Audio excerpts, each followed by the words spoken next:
There are about 100 residents in the Southern Kibbutz named Kerem Shalom, a name which means vineyard of peace. I'm a farmer.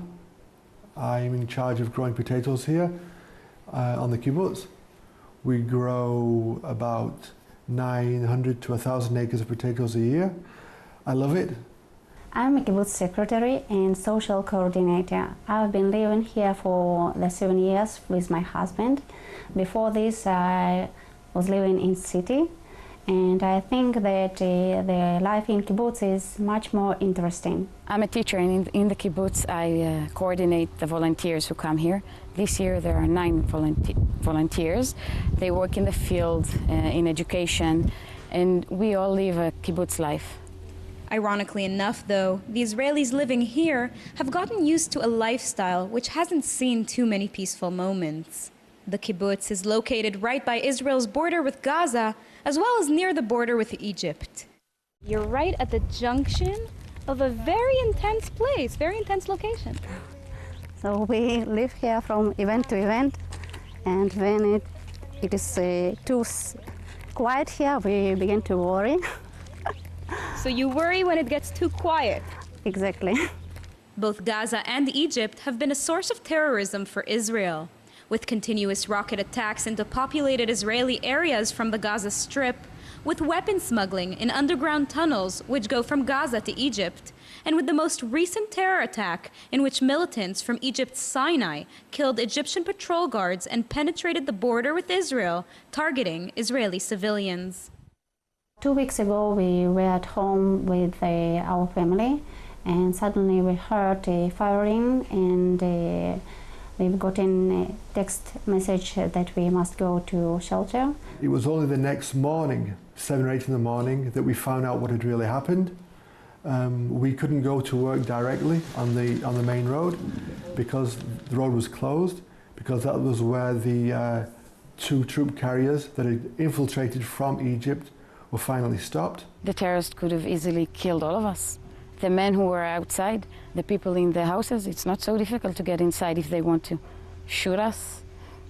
They had bombs, they could have exploded them.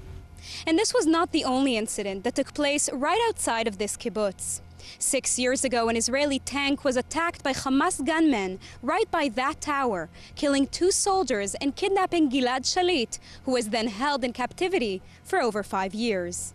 When we found out about the kidnapping of Gilad Shalit, it was very scary because it was very close to kibbutz. Many of people have left after this.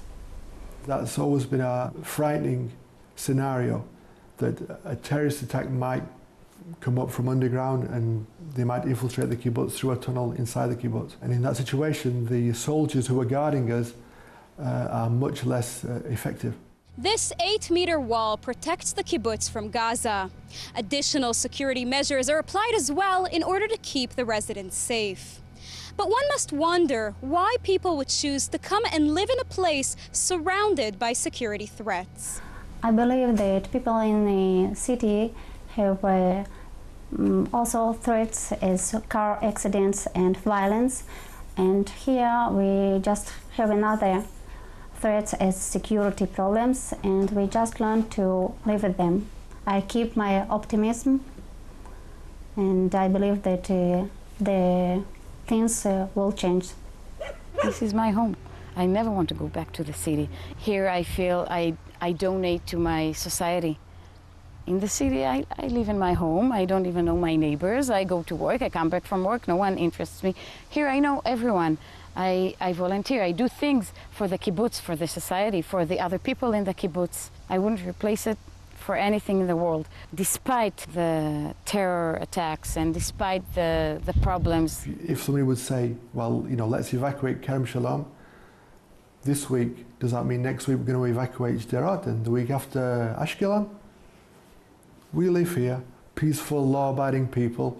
We live inside Israel. We are not living in any occupied territory. We are farmers. We would like to have peace with our neighbors. And hopefully one day our neighbors will realize that and we'll live in harmony with them. For the time being, these Israelis can only wish for the peace they so long for, the one their kibbutz is named after. For JN1, I'm Sivan Raviv, Kibbutz Kerem Shalom, Southern Israel.